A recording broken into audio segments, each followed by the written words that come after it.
Very good morning to all of you. Listen everyone, अब जो पूछा जाए वो जवाब देना। बताना ये कौन सा पर्वत है?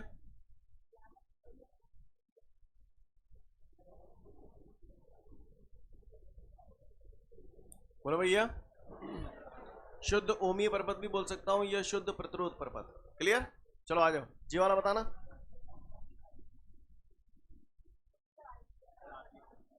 है शुद्ध दार्ती पर्वत। चलो जी वाला बताना।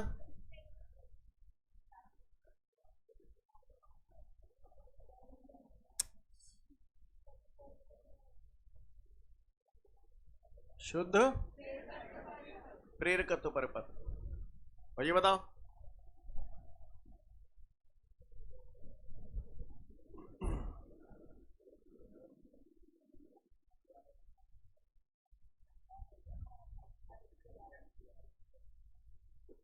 कौन सा पर्वत? हाँ, सबको क्लियर है यहां तक सारी बातें? बोलो भैया। चलो अब जो भी करना है आपने ही करना है। LIC आप सबकी क्लियर है? मुझसे पूछ रहा है कि ये जो पर्वत है, अभी मैं बात कर रहा हूं यहां पर शुद्ध प्रतिरोध पर्वत की, तो मुझसे पूछ रहा है कि इसका शक्ति गुणांक बताऊं। क्या बताऊं? शक्ति गुणांक बताओ भैया। शक्ति गुणांक को क्या बोलते हैं? cos फाइव बोलते हैं कि नहीं बोलते? हाँ भैया, शक्ति गुणांक को cos फाइव बोलते हैं। फाइव कलांतर है। शुद्ध प्रतिरोध पर्वत के लिए कलांतर कितना होता है? 0। समझ में आता है क्यों? क्योंकि हमने शुद्ध प्रतिरोध पर्वत LIC देखी थी ना पूरी। धारा भी ऐसे ही होती थी और विभव भी ऐसे ही होता था। तो कलांतर कितना हो गया? कलांतर 0 रखूंगा तो cos 0 कितना होता है? 1। यानी शुद्ध प्रतिरोध पर्वत के लिए शक्ति गुणांक का मान कितना आया? 1। कलांतर तो 0 होता है, तो ये निकाल लेंगे हम लोग। बोलो भैया। आगे पूछ रहा है औसत व्यय शक्ति बताओ। औसत व्यय शक्ति का सूत्र पड़ा है VRMS IRMS और cos फाइव का मान 1 है तो 1 लिखूं तो बस ये आ गई औसत व्यय शक्ति। ये तो ऐसे ही लिखा छोड़ दो, और आगे बढ़ाना है तो और आगे भी बढ़ा सकते हो। VRMS I बराबर V/R होता है, तो IRMS की जगह ऐसे लिखूं VRMS अपॉन R। तो एक ही घंटे R को तो R ही लिखते हैं अपन। बोलो भैया। और बढ़ाना है तो V का V से गुणा कर दोगे तो क्या हो जाएगा? हाँ, तो V² RMS अपॉन R। नहीं, यही बात समझ में? देख लो फटाफट शुद्ध प्रतिरोध पर्वत। पहला शुद्ध कौन सा है पहला? हाँ, तो पहला वाला केस देख लो पूरा हो गया कि नहीं। समझ में आता है सभी को?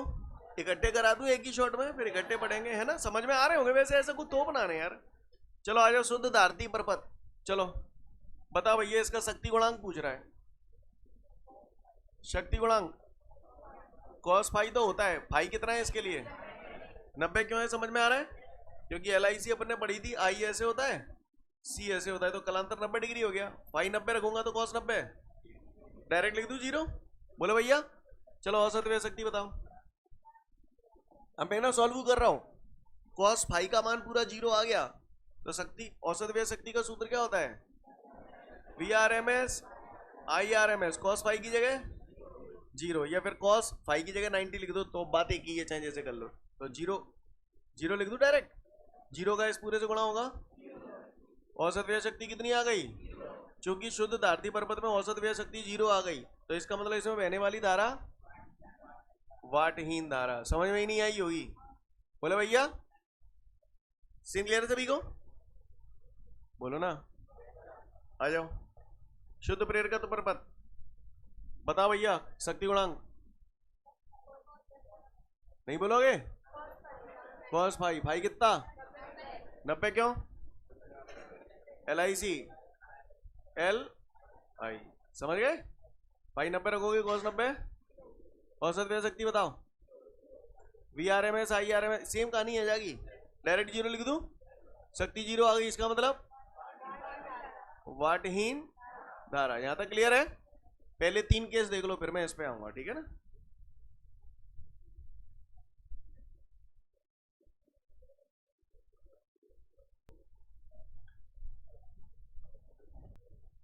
इसके बाद जो है RL RC LC वो हमारे सिलेबस में नहीं है। अगला हम लोग देखने जा रहे हैं LCR। चलो भैया, शक्ति गुणांक निकालना है। बोलो क्या लिखूं? शक्ति गुणांक बराबर cos फाइव बराबर। अब यहाँ पे फाई का मान तो हमें पता नहीं चलता, इधर देखते हैं, डिटेल में देखते हैं। इसमें तीनों चीजें हैं, तो आप एल भी बनाओगे, आई भी बनाओगे, सी भी बनाओगे। सही बोल रहा हूँ? अब अपने को आगे सॉल्व करने के लिए फाई चाहिए ना। फाई है क्या अपने पास? फाई किस किस के बीच में देखा जाता है? करंट और वोल्टेज के बीच में देखा जाता है। करंट तो जीरा, सॉरी आर नहीं बनाई मैंने अभी, है ना। करंट और वोल्टेज के बीच में देखा जाता है। यहाँ वोल्टेज तीन तीन है, तो तीनों का परिणाम ही निकालना पड़ेगा। तो पहले अपन ने, याद हो तो, VL और VC का निकाला था, VL माइनस VC, फिर आपने इन दोनों का निकाला था, तो ये ऐसे आया था, याद आ रहा है सीन? और इसको आपने फाई माना था। क्लियर है? डबल लगा दो, cos फाई बराबर, वैसे तो आपको डायरेक्ट फॉर्मूला याद रहता है, आर अपॉन जेड, पर आया कैसे आर अपॉन जेड वो भी देख लो। cos थीटा बराबर होता है आधार बटे कर्ण, लगाओ जा में, आधार कितने गए? VR, कर्ण कितना है? V। किस आधार पे लिखा, समझ में आया? चलो, ये काय का विभव है? केवल प्रतिरोध का विभव है, ओमी प्रतिरोध का विभव है, एक अकेले खंड का विभव है। बोलो भैया, V बराबर, तो I R की जगह क्या लिखूंगा? Z क्यों लिखूंगा? थप थपर रह जाएंगे वाले, केवल एक अकेले इसी का ही तो विभव है, तो I, हाँ ये तो XR लिखूं। अब मैंने बोला था XR को मैं R ही लिखूंगा, R। जे काय का विभव है? पूरे का, तो V बराबर I R की जगह Z क्यों लिखूं, समझ में आया? क्यों लिखूं? हाँ, हर जगह Z नहीं बोलते, I से I कट गया, आ गया cos फाई बराबर R अपॉन Z। और आगे बढ़ाना है, नहीं मन मानना तो और आगे बढ़ा दो। Z प्रतिबाधा है, LCR परपथ की प्रतिबाधा का सूत्र बोलो।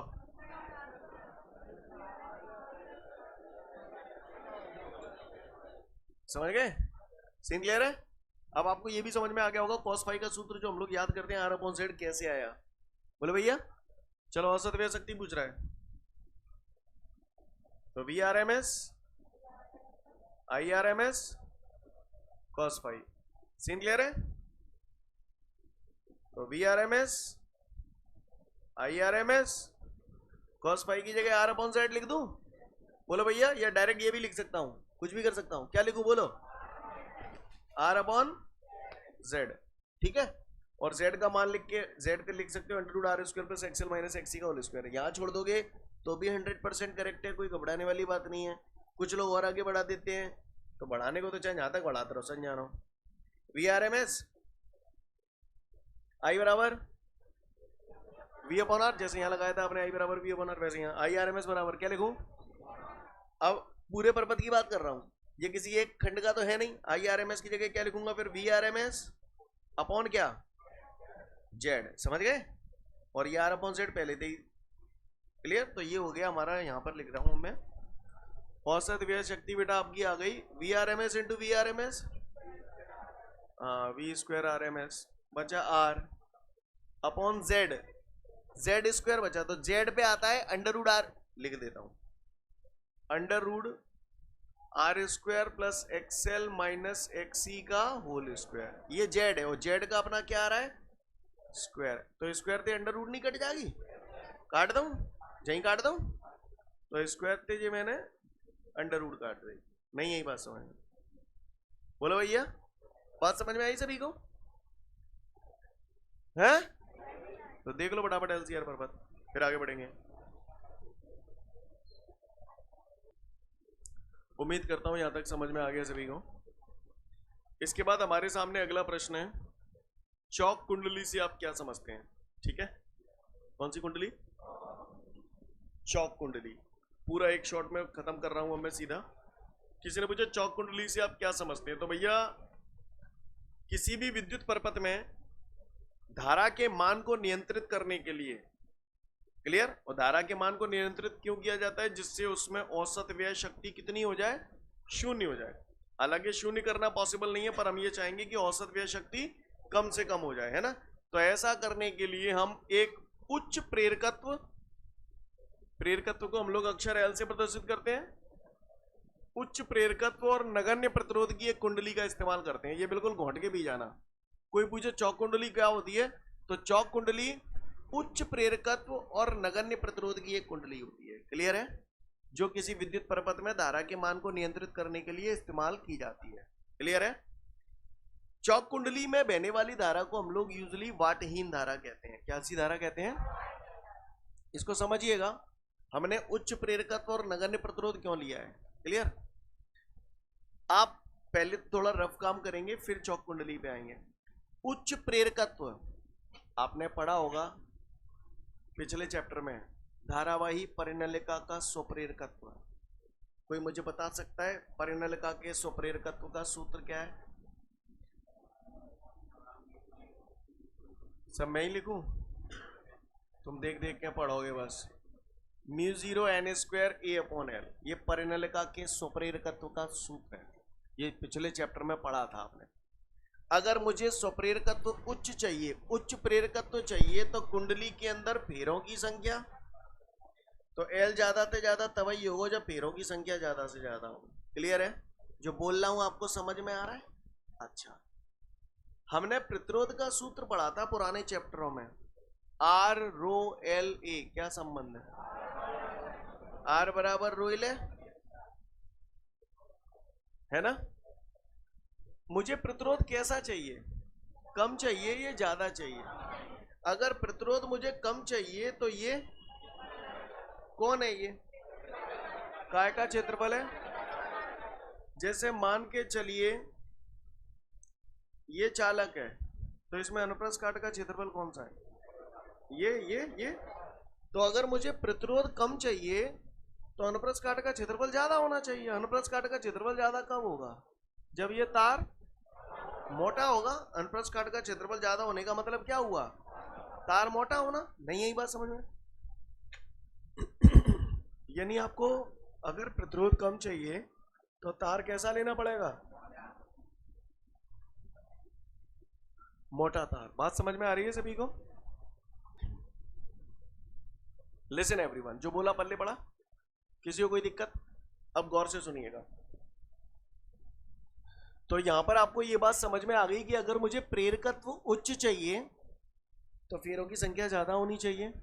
आपने एक पॉइंट और पढ़ा था, अगर ये उच्च चाहिए तो परिनलिका के भीतर रखे पदार्थ की चुंबकशीलता भी अधिक होनी चाहिए, है ना? और चुंबकशीलता सबसे अधिक किसकी होती है? नरम लोहे की। क्लियर है? ऐसा पढ़ा है अपन ने? अच्छी बात है। तो ठीक है, फिर गौर से देखें आप लोग। मुझसे कह रहा है चौक कुंडली क्या होती है?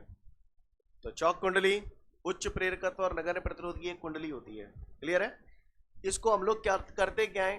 पटलित नरम लोहे की क्रोड लेते हैं। क्या लेते हैं? हाँ, तो ये पटलित नरम लोहा, इसके ऊपर मैंने अत्यधिक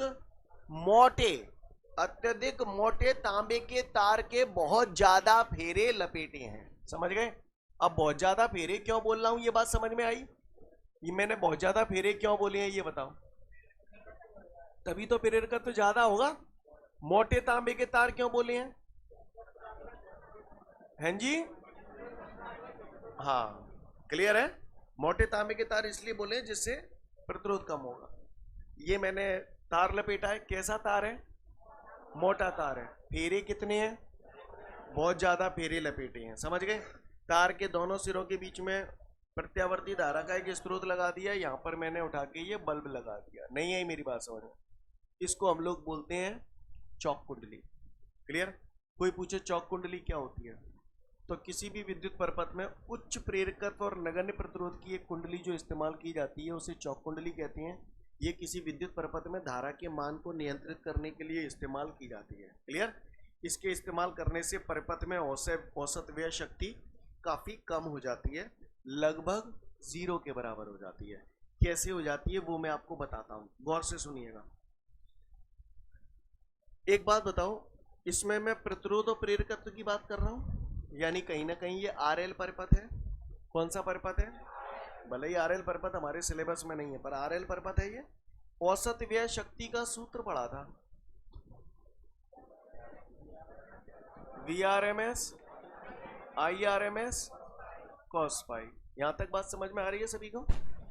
बोले भैया, किसी को कोई दिक्कत? यहां तक सीन क्लियर है सभी को? आगे देखते हैं। करने को आप चाहे जैसे कर सकते हो, लेकिन मैं आपका वही तरीका फॉलो कर रहा हूँ जो आपके नोट्सों में लिखा है, ठीक है? यहाँ तक सीन क्लियर है? आप ही बताओगे सब कुछ, मैं नहीं बताऊंगा। V R M S I R M S cos phi बराबर है R upon Z. R L परपत है आर अपॉन जेड। ये बात समझ में आई सभी को है? अच्छा, फिर औसत व्यय शक्ति V R M S I R M S R R L परपत है आर एल है ना, दो खंड जुड़े हैं, इसका जेड निकालते हैं तो हमें मालूम है, हमें तो एलसीआर का मालूम है, under root R square plus XL minus XC का होल स्क्वायर। अब यहाँ पे केवल आर और एल है तो कैसे लिखूं, under root R square plus XL का स्क्वायर। ये बात समझ में आ गई? इतनी गई, अगर समझ में आ गई तो फिर बात ही का ही है। V R M S I R M S, मैं चाहता तो यहाँ वो वाला भी लगा सकता था, आई आर एम एस की जगह V R M S upon Z, तो वो भी करेंगे, उससे भी करेंगे, बात दोनों से सेम ही आनी है। क्लियर है? V R M S I R M S R upon under root R square plus XL बराबर ओमेगा एल। ओमेगा एल का स्क्वायर करूंगा। ये समझ में आया जो मैंने किया? किसी भी विद्युत प्रपथ में औसत व्यय शक्ति आप क्या चाहते हो, कम से कम चाहते हो या ज्यादा से ज्यादा? कम से कम चाहते हो तो गधों की तरह रिएक्ट मत करना, सोच समझ के जवाब देना। अगर औसत व्यय शक्ति कम से कम चाहते हो तो ये कैसा लोगे? ज्यादा से ज्यादा लोगे। क्यों? व्युत्क्रमानुपाती है, मतलब तुम्हारे हिसाब से अगर एल ज्यादा से ज्यादा होना चाहिए तभी औसत व्यय शक्ति कम से कम आएगी। अच्छा, अगर औसत व्यय शक्ति कम से कम चाहते हो तो प्रतिरोध, कल बताया था शायद आपके बैच में ही सैलरी दिखाई थी मैंने। हाँ, तो कौन से प्रतिरोध की चलेगी पहले तो ये बताओ इन दोनों में, इसी दिन के लिए समझाया था मैंने, हैं? ऊपर वाला, क्योंकि ये गुणा में है और ये जोड़ में, तो ये ज्यादा तेजी से ग्रो करेगा, राइट? तो अगर मुझे औसत व्यय शक्ति कम से कम चाहिए तो प्रतिरोध कैसा लूं? कम से कम। कैसा लूं? इसीलिए मैंने जब चौक कुंडली बनाई थी तो उच्च प्रेरकत्व और नगण्य प्रतिरोध की कुंडली ली थी। नहीं, यही बात समझ में? अब आप बताओ, एल के बहुत ज्यादा होने से और आर के बहुत कम होने से ये जो मान आएगा औसत व्यय शक्ति का वो काफी कम आएगा, यानी लगभग बराबर जीरो। जीरो नहीं होगा क्योंकि किसी भी, ये जो मैंने कुंडली बनाई है उसका ओमीय प्रतिरोध शून्य होना संभव नहीं है, पर कम से कम हम प्रतिरोध लेंगे तो ऐसी स्थिति में औसत व्यय शक्ति लगभग शून्य के बराबर हो जाएगी। शून्य नहीं होगी, मैं फिर बोल रहा हूँ। क्लियर है? हम थियोरेटिकली लिखने के लिए लिख देते हैं, जैसे केमिस्ट्री में आप आदर्श गैसें पढ़ते हैं, लेकिन आदर्श गैस कोई होती तो नहीं है, बोले भैया, लेकिन हम पढ़ते तो हैं। ठीक इसी प्रकार हम लोग बोल जरूर देते हैं कि इसमें बहने वाली धारा वाटिन धारा होती है, लेकिन वास्तव में प्रैक्टिकली ऐसा पॉसिबल नहीं है। जो बोल रहा हूं समझ में आ रहा है? पढ़ लो पूरा चौक कुंडली, आप लोग समझ जाएंगे।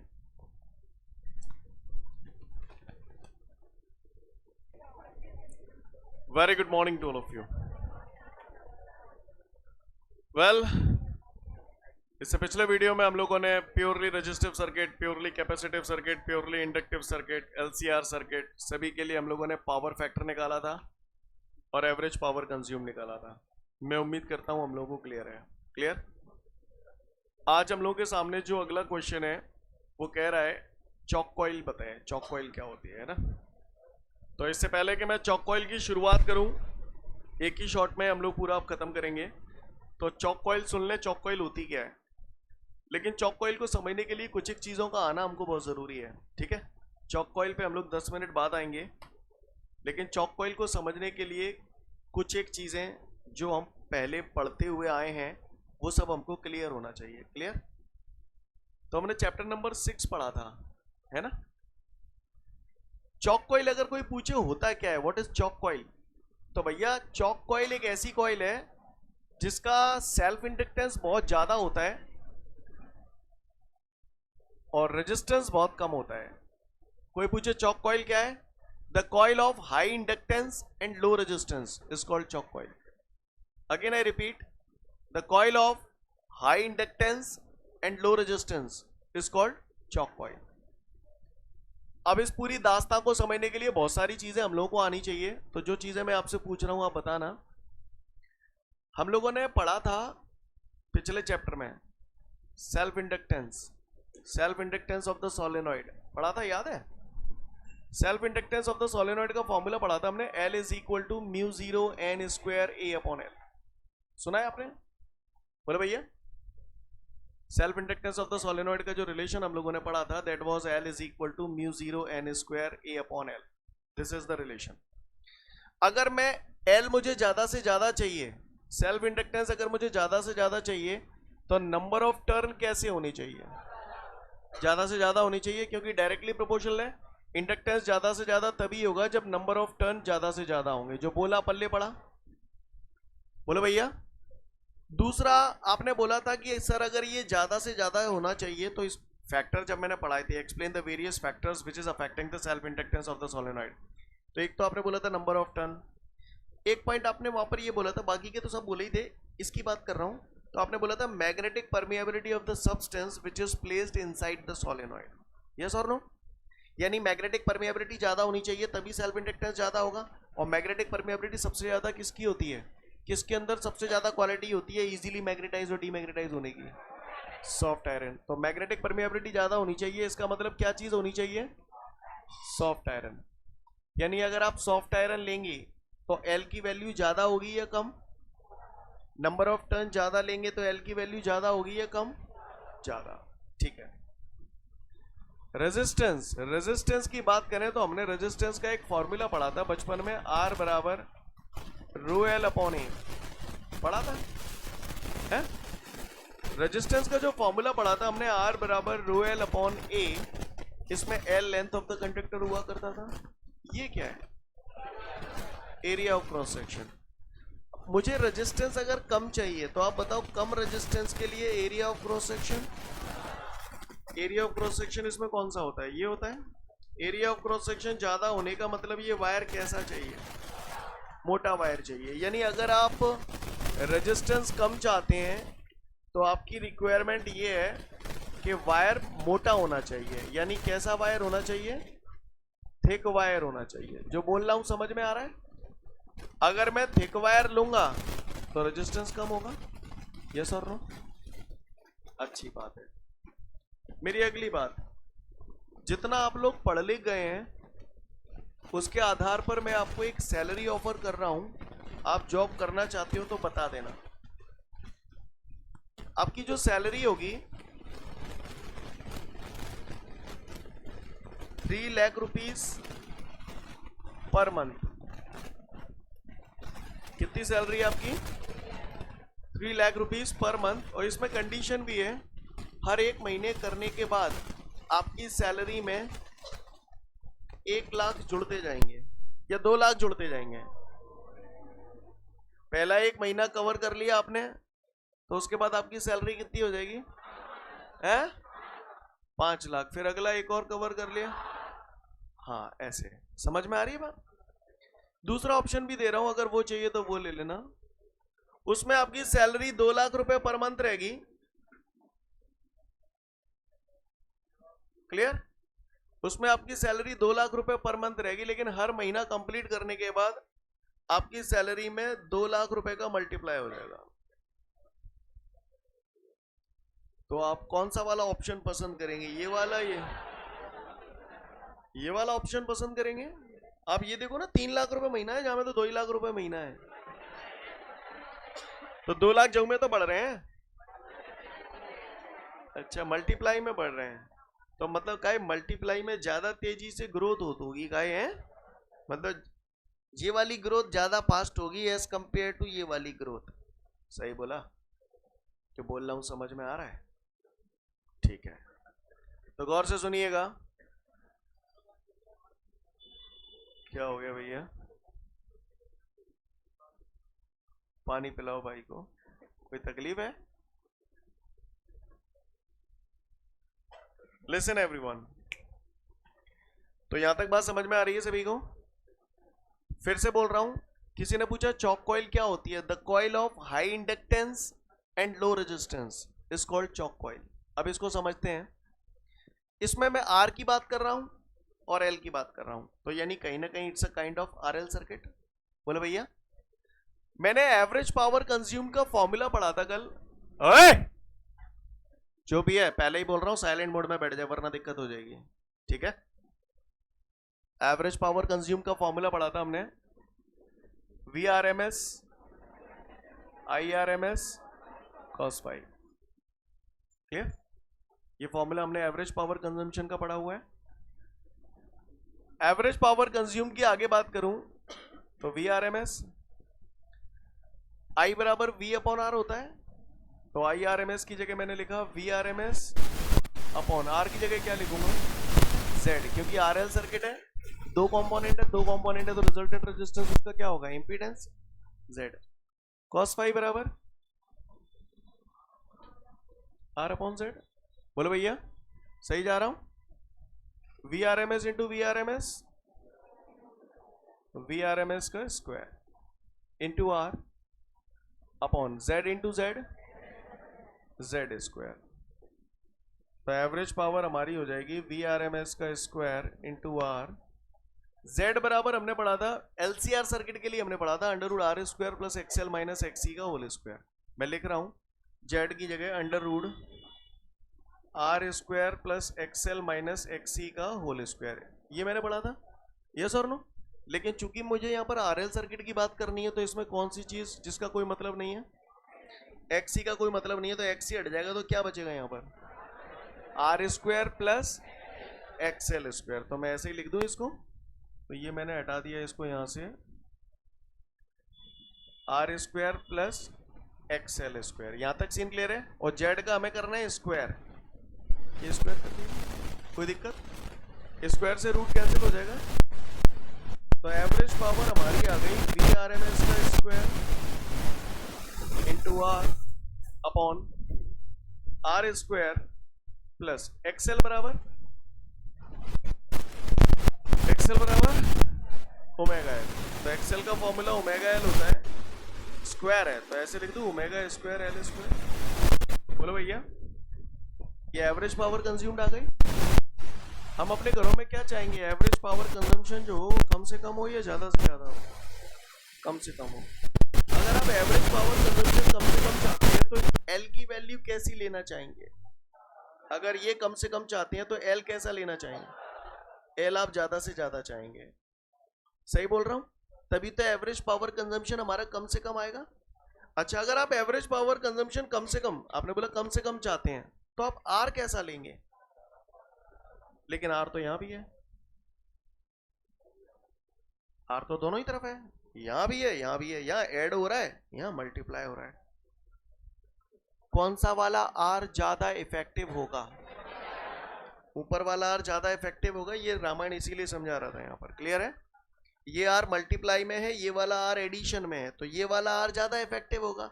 मुझे एवरेज पावर कंजम्पशन कम से कम चाहिए, तो इसके लिए आर कम से कम होना चाहिए।